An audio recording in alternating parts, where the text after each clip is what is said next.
سلام و عرض ادب و احترام خدمت شما عزیزان. میخوام براتون از داستانی بگم که واقعا ترسناکه و برای خودم اتفاق افتاده. این داستان برمیگرده به هول و هوش 15 سال پیش. دقیقا زمانی که من خیلی سنم کمتر از الان بود و عاشق هیجان بودم. لذت میبردم از هیجان، از ترس، از کارهای عجیب. یه دوستی داشتم به اسم نادر. 2 سال از من بزرگتر بود. متولد 60 بود، منم 62. نمیدونم چند وقت از رفاقتمون گذشته بود که یه شب خیلی دلم گرفته بود. به نادر گفتم داداش، حقیقت امشب خیلی حالم گرفته است. اگر برات مقدوره بیا بریم امامزاده محمد. امامزاده محمد یه امامزاده بود توی حصارک کرج، حصارک پایین تو کرج. چون تو کرج بچه‌ای که بچه کرج باشن میدونن حصارک 2 منطقه داره، حصارک بالا با حصارک پایین و خیابون قزوین هم که وسطش رد شده. خیابون قزوین اسمش خیابون قزوین، ربطی به کرج نداره. ما بچه حصارک بالا بودیم. خلاصه که بهش گفتم نادر حالم امشب خیلی خرابه، دلم گرفته، داغونم، میای با هم بریم امامزاده محمد؟ حالا ساعت چند بود؟ ساعت 11 شب بود. این قضیه هم الان که بیشتر دارم بهش فکر میکنم و در موردش صحبت میکنم مال 20 سال قبله اگر اشتباه نکنم، شاید هم یه خورده بیشتر. اون موقع قبرستون یا همون امامزاده محمد انقدر شیک نشده بود، انقدر ترتمیز نبود. یا قبرستون قدیمی بود، تاریک، ظلمات و از ابتداش، از در ورودیش تا انتهاش که میخواستی بری حداقل باید 15 دقیقه 20 دقیقه پیاده میرفتی و میرسیدی به قبرها. خلاصه که نادر اول مخالفت کرد و گفت نه الان ترسناکه، خطرناکه، آخه قبرستون چرا؟ حالت به قول گفتنی یه چیز دیگه شاید حالتو خوب کنه، بیا یه کار دیگه بکنیم. گفتم داداش خودت میدونی تنها جایی که حال منو خوب میکنه قبرستونه، همون امامزاده محمده، رفتن سر خاک مادر بزرگم. آخه میدونید من مادر بزرگم، مادرم تو دوران خیلی کودکی من سکته کرد و شب عید از دنیا رفت و متاسفانه من زیاد خاطره آنچنانی ازش ندارم. یه خاطرات ریزی دارم ازش و همین خاطرات واقعا برام کافیه که 1 عمر مدیونش باشم. هیچ موقع یادم نمیره جلوی بخاری زمستونا، بخاری نفتی میرفتم برفازی میکردم، میومدم دستکشامو در میآورد، دستامو میگرفت جلو بخاری، تو دستامو گرم میکرد، یخزدگی دستامو از بین میبرد، لباسامو خوش میکرد، بعدش میگفتش که خب برو دوباره بازی بکن اگر دوست داری. خاطرات کمی ازش یادمه ولی همین خاطرات برام کافیه که یه عمر یادش باشم، یه عمر مدیونش باشم. خدا همه مادر بزرگا رو بیامرزه. خدا همه مادرها و پدرهایی که از بین رفتن، از میون ما رفتن رو بیامرزه. خلاصه که نادر قبول کرد و گفت باشه بریم.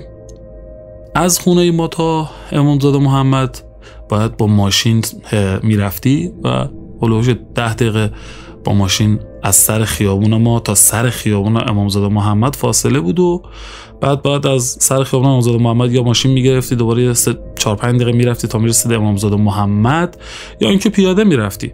ما اون شب تصمیم گرفتیم پیاده بریم، با هم تو راه حرف بزنیم.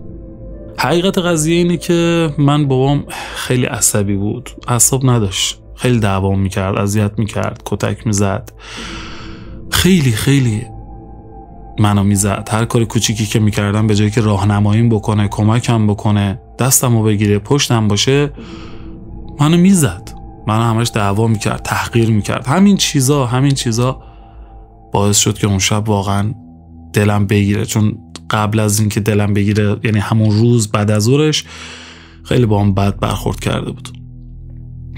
خلاصه که با نادر کل مسیر رو صحبت کردیم و شاید 1 ساعتی طول کشید تا رسیدیم اول امامزاده محمد. اول امامزاده محمد یه ورودی گنبد مانند خیلی باریکی داشت که سمت چپش هم یه گل فروشی بود که مردم گل میخرن و میرن سر قبرها گل میذارن و این صحبت ها. ما از اونجا وارد شدیم و اون موقع نگهبانی و اینا هم نداشت، ولی الان داره. وارد شدیم و تقریبا یه 10 دقیقه 15 دقیقه 12 دقیقه پیاده رفتیم و رسیدیم به گنبد اصلی امامزاده محمد. پشت گنبد امامزاده محمد قبرها شروع می شد، یعنی از کنارش هم شروع می شد، ولی قبر مادر بزرگ من پشت این گنبد بود. دقیقا از پشت گنبد هم تاریک ظلمات، یعنی واقعا چش رو نمیدید. ولی چون ما مسیر رو بلد بودیم، هر 5 شنبه می رفتیم سر خاک مادر بزرگم، خب با اینکه نور نبود مسیر رو خب بلد بودیم دیگه، می رفتیم، اوکی بود. خلاصه که خیلی یواش آهسته، سکوت هم همه جا رو فرا گرفته بود، چون میگم تقریبا شده بود 12 و خورده یا خب موقع شب کسی تو قبرستون نیست مگر خادمای قبرستون که به قول گفتنی حالا توی اون گنبد حضور دارن، چون اون گنبد رو نمیبستن، مردم میومدن اونجا نماز میخوندن، نماز صبح میخوندن، یه همچین چیزایی. حالا خاطره خب مال 20 سال تقریبا پیشه، چه بسا بیشتر، بر همین شاید یه سری جزئیاتش یادم نیاد، ببخشید. به هر صورت که از پشت گنبد شروع کردیم، یعنی از جلوی گنبد رد شدیم، رسیدیم به پشت گنبد و رفتن به سمت قبر مادر بزرگ من. رفتیم سمت قبر مادر بزرگ من و تقریبا میشه گفت انتهای قبرستونه، یه مقدار مونده به انتهای قبرستون. قبر مادر بزرگم ما پیدا کردیم و رفتیم بالا سر قبر، شروع کردیم به فاتحه خوندن، ولی خب ترسیده بودیم، سنی نداشتیم، قبرستون قدیمی بود، تاریک بود، ترسناک بود. خب طبیعی آدم خود تو قبرستون اون موقع ساعت، اون موقع از ساعت شب، خب هر کسی باشه میترسه، بگی نمیترسم دروغ گفته. واقعا ما هم خب سنمون کم بود و واقعا هم ترسیده بودیم، اما دوست داشتم اون شب اون ساعت اونجا باشم، سر خاک مادر بزرگم فاتحه بفرستم، چون هر موقع میرفتم اونجا واقعا دلم باز میشد. الان سال هاست که نتونستم برم، چرا که خارج از کشور زندگی میکنم. راستی بچه ها اینم بهتون بگم، این داستان ترسناکی که دارم براتون تعریف میکنم داستان ترسناک واقعی خودمه. من شهروزم و صاحب کانال کلبه اشباح. این کانال، یا ببخشید این داستان خودمه، هیچ چیش از کسی دیگه نیست، کسی برام ارسالش نکرده، این داستان واقعی خودمه. یه بارم قبلا این داستان رو گفتم، اما از زبون نادر گفتم اگه اشتباه نکنم، امیدوارم که براتون تکراری نباشه. به هر صورت که بالا سر قبر مادر بزرگم ایستادیم، نشستیم، چون واقعا میترسیدیم بشینیم. همونجور ایستاده شروع کردیم فاتحه فرستادن به روح مادر بزرگم. همینجور که داشتیم فاتحه میفرستادیم برای مادر بزرگم، یه آن از سمت گوش راستم یه صدایی شنیدم، یه صدای گریه مانند، ولی خیلی ضعیف بود. به نادر گفتم نادر، گفت چیه؟ گفتم داداش یه صدایی داره میاد از سمت راست قبر مادر بزرگم، میشنوی؟ گفتش که آره شنیدم. گفتم به نظرت چیه؟ گفت نظر اینا رو ول کن، بیا فقط فرار کنیم. گفتم داداش شاید باد میاد لای درخت‌ها، چون درخت‌های بزرگی هم داشت، بین این درخت‌ها باد میاد، این باد این صدا ایجاد میکنه، خب نباید ما بترسیم. نترس. همین هنگ که داشتم من اینا رو به این میگفتم و خودم واقعا ترسیده بودم، بدنم داشت میلرزید، دوباره اون صدای گریه اومد، اما با صدای بلندتر. دیگه ما فرصت این که بشینیم فکر کنیم چیه کیه داستان چیه نداشتیم. 1 2 3 فرار کردیم تا ابتدای قبرستون که بهتون گفتم یه در ورودی داره گنبد مانند و کنارش هم به اصطلاح یه دونه چیز داشت، گل فروشی، تا اونجا رفتیم. یه نفس دویدیم تا اونجا، اصلا با هم حرف نزدیم تو مسیر، فقط دویدیم، انقدر که ترسیده بودیم. خلاصه که رسیدیم اونجا و اونجا دیگه مردم بودن و دیگه وایسادیم و یه نفسی گرفتیم و گفتم نادر. گفت چیه؟ گفتم صدا رو شنیدی؟ گفت داداش اگه نشنیده بودم که فرار نمی کردم. صدای چی بود؟ روح بود؟ جن بود؟ چی بود به نظرت؟ گفتم به خدا من هیچ نظری ندارم، واقعا نمیدونم چی بود. چی کار کنیم حالا؟ گفت چی دیگه، بریم خونه. گفتم بریم. آقا یه 20 قدمی ما رفتیم، یه دفعه من وایسادم. گفتم نادر. گفت چیه؟ گفتم داداش یه چیزی میگم، نه نگو. گفت چی؟ گفتم بیا برگردیم دوباره بریم ببینیم چی بود این صدا. نادر اولش قبول نکرد، گفت داداش من میترسم، بیا بریم. گفتم نه من میخوام برم. خب به خاطر اینکه نادر خیلی با هم دوست بود، هیچ موقع منو تنها رها نمیکرد که من برم، برای همین گفت باش، حالا که میگی بریم بریم. آقا یواش یواش، لرزون برگشتیم سر خاک مادر بزرگم. واقعا دست و پاهم داشت میلرزید، همچنین نادر. الانم که دارم تعریف میکنم یاد اون موقع میافتم و اون لحظه دوباره برام تداعی میشه، بدنم میلرزه، موهای بدنم سیخ میشه از ترس. به هر صورت دوباره صدای گریه شروع شد، اما این دفعه یه خورده واضح تر بود، انگار چند نفر با هم گریه میکردن. اصلا نمیدونستیم چی میتونه باشه آخه، مگه میشه این موقع شب؟ چیه داره اینجا گریه میکنه؟ یعنی چی؟ نکنه روحی، شیطونی چیزیه داره با این وسیله ما رو وسوسه میکنه که بریم به سمت صدا؟ ولی خب هرچی که بود ما رو وسوسه کرد که ما بریم به سمت صدا. رفتیم جلوتر. باورتون شاید نشه، هر چقدر که میرفتیم جلوتر صدا از ما دورتر میشد. دوباره میرفتیم جلوتر، باز صدای گریه از ما دورتر میشد. خلاصه که چند دقیقه همینجوری دنبال صدا تو اون تاریکی، تو اون ظلمات.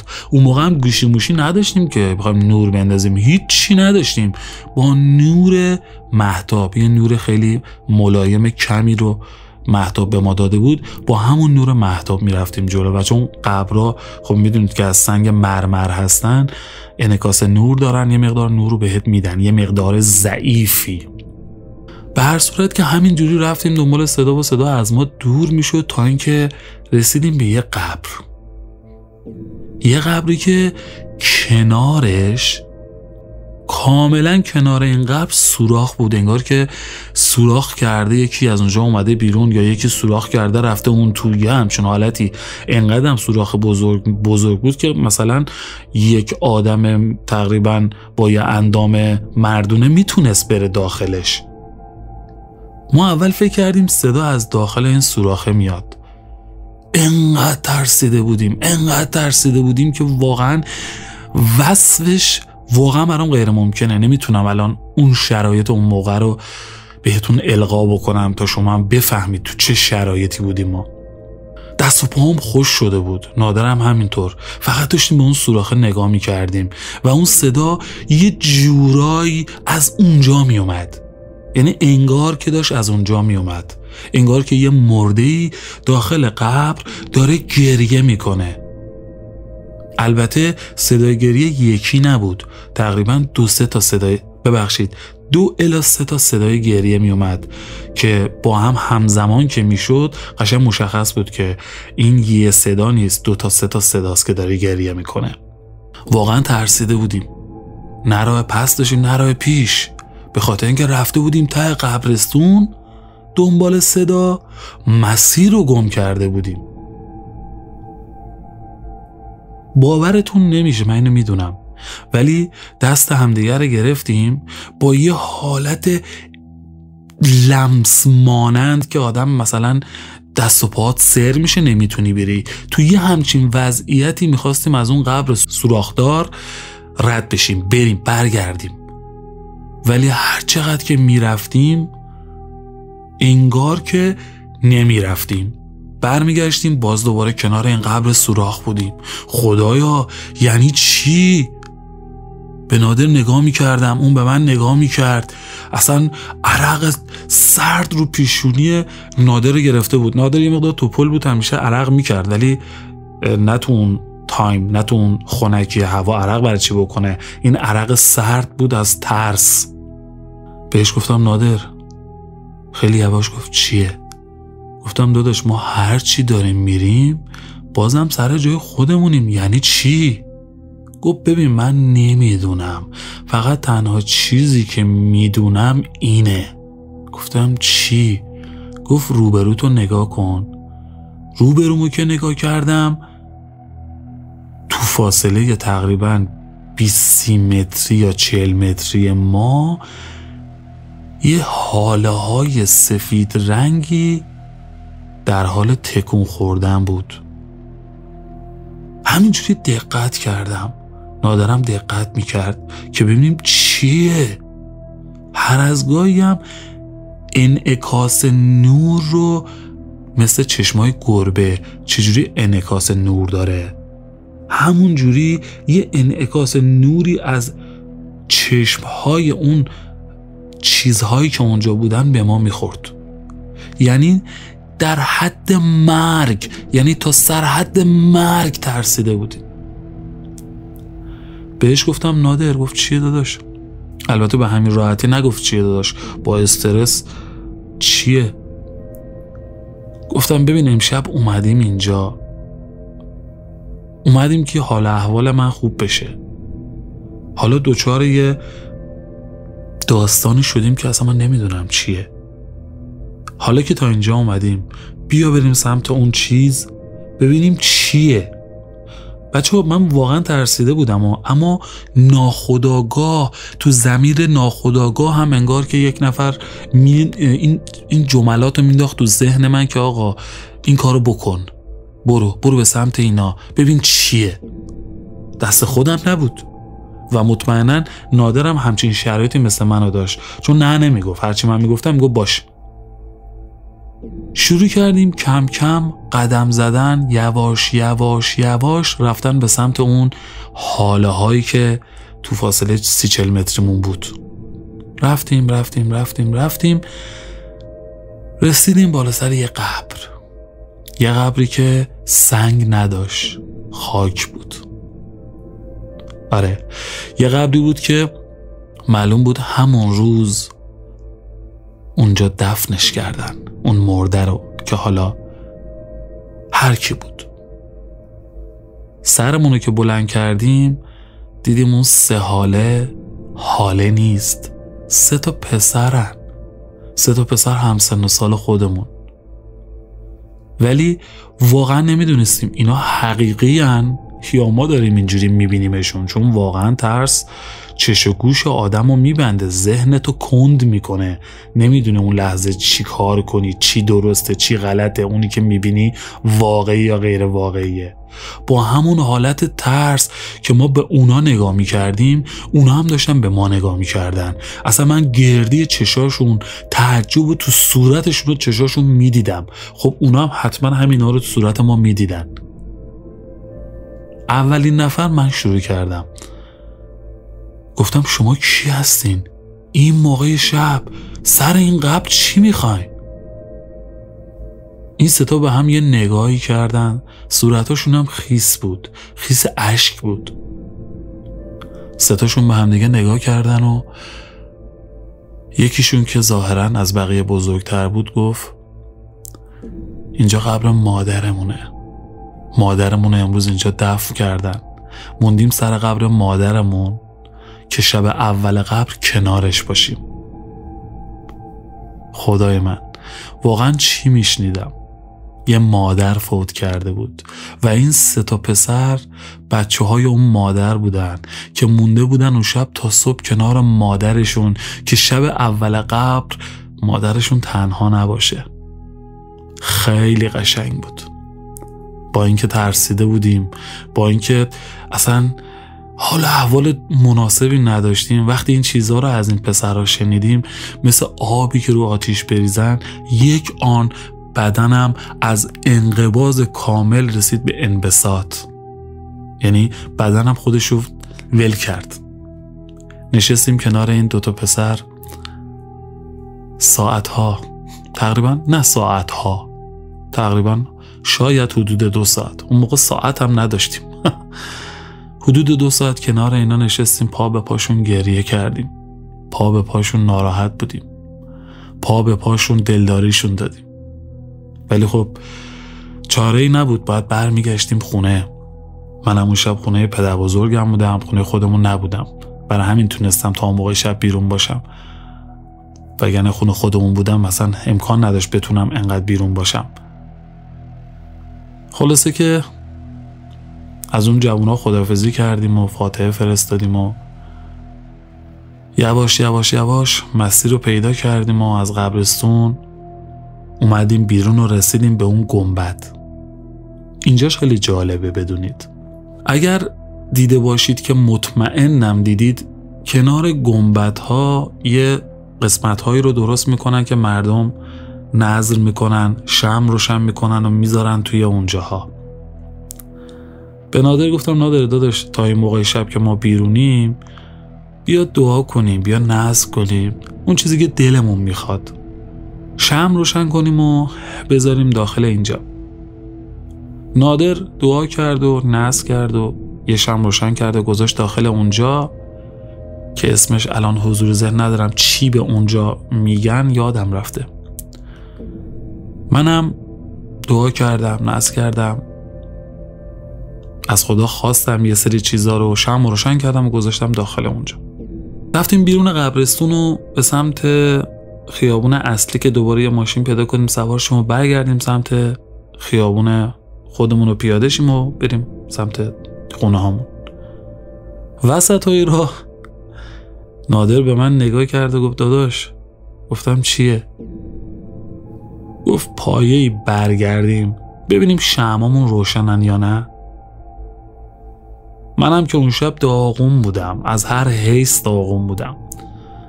گفتم باش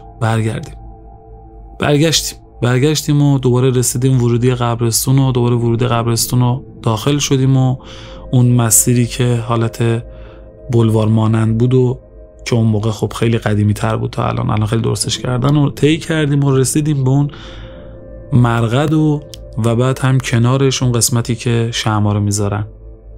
به شمعامون نگاه کردیم. بچه باورتون نمیشه، شمع من خاموش شده بود اما شمع نادر روشن بود. اون روز بهش توجه نکردم، گفتم باد زده خاموش شده. روشنش کردم و برگشتیم و رفتیم خونه هامون و الان سالها از اون موقع داره میگذره، از اون داستان داره میگذره. چندین سال پیش من به این نتیجه رسیدم که اون شب شمع من خاموش شده بود، قرار بود که به اون چیزی که میخوام نرسم و نرسیدم. علت خاموش شدن شمع من به احتمال خیلی زیاد این بوده. ولی نادر بعدها که ازش پرسیدم اون چیزایی که خواسته بود و بهشون رسید. کم کم رسید، یواش یواش، ولی رسید. ولی من به یک چیز که اون شمع برای اون روشن کرده بودم و اون شمع هم خاموش شده بود نرسیدم. هنوزم که هنوزه که نزدیک 30 خورده سالمه نرسیدم، به اون چیز نرسیدم، نشد.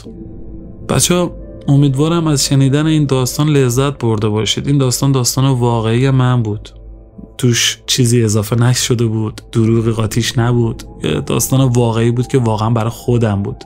حالا زیاد ترسناک نبود میدونم، ولی خب از نظر خودم ترسناک بود، چون تو اون شرایط بودم و اون شرایط رو خودم لمس کردم و ترسیدم. واقعا برام ترسناک بود.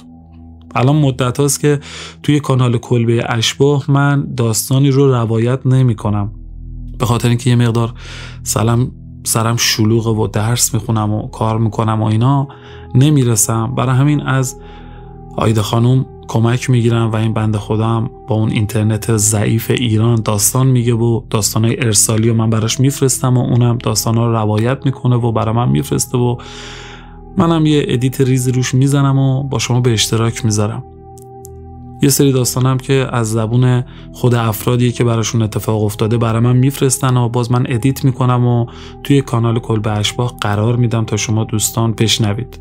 ولی خب انتقادهایی هم من بارها گرفتم توی کامنت ها، ولی دوستان قبول کنید که خیلی از افرادی که داستاناشونو میگن و میفرستن گوینده نیستن. یه سریا لهجه دارن، لهجه شهر خودشون و دیار خودشونو دارن، خب با اون لهجهشون میگن، نمیتونن حتما بیان فارسی غلیظ بگن، با لهجه خودشون میگن. خواهش میکنم مسخرهشون نکنید، گناه دارن. اونا داستانشونو با شما به اشتراک میذارن تا هم شما از شنیدن اون داستان لذت ببرید، هم شاید مقداری بترسید، همین که از اون داستان استفاده بکنید، پندی بگیرید، چه از بدیاش چه از خوبیاش. با این نیت داستانهاشون رو ارسال میکنن. یه سری هم ممکنه داستانهاشون توش دروغ باشه یا سر تا تهش دروغ باشه، من واقعا نمیدونم. من از طرف سوال میکنم داستانت واقعیه؟ میگه واقعیه. منم خب میگم باش، داستانو به اشتراک میذارم با شما. در هر صورت سرتون رو زیاد درد نیارم، بدونید که تک تکتون رو دوست دارم. الان تقریبا نمیدونم 3 سال شده دیگه من توی کانال کلبه اشباح تقریبا فعالیت میکنم و این 4000 خورده این نفر که الان تو کانال هستن رو دونه دونه من به دست آوردم و دور هم جمع شدیم و دوست ندارم هیچ کدومتونم از دست بدم. به هر صورت من براتون ارزش قائلم، دوستتون دارم. امیدوارم تو این صحبت‌های انتهای وایسم، انتهای داستانم، به یه سری از کامنت ها جواب داده باشم. به علاوه اینکه کامنت ها زیاده، من سعی میکنم کامنت ها رو با گل یا لایک فرستادن جواب بدم. نمیتونم متن بنویسم چون واقعا زمان بره. عذرخواهی منو پذیرا باشید. دوستتون دارم و تنها خواهش که ازتون دارم ویدیوها رو لایک بکنید، با دوستانتون به اشتراک بذارید تا این داستانها به افراد دیگه هم برسه از طریق یوتیوب، تا اونها هم ببینن و بشنون و استفاده کنن. و یه چیزم این آخر اضافه کنم و تمام. درآمدی که از این کانال یوتیوب به من میرسه قبلا هم گفتم من برای خودم استفاده نمی کنم. این مستقیم وصله به یکی از اداراتی که به افرادی که نیازمندن پرداخت میکنه، یعنی برای اونا حالا یا خرید میکنه یا نقدی بهشون میده، نمیدونم، ولی فکر کنم خرید میکنه، میره اونجا. اگر شما لایک کنید، ویدیوها رو به اشتراک بذارید، بیشتر دیده بشه این ویدیوها، 2 تا حسن داره. درآمدش بیشتر میشه و به اون افرادی که نیازمندن مبلغ بیشتری میرسه. دومین حسنش هم اینه که افراد بیشتری این داستانها رو میشنون و حالا از اینها استفاده میکنن یا لذت میبرن یا اون قوه ترسشون رو با اون ارضا میکنن. مواظب خودتون باشید. سرتون رو درد آوردم میدونم.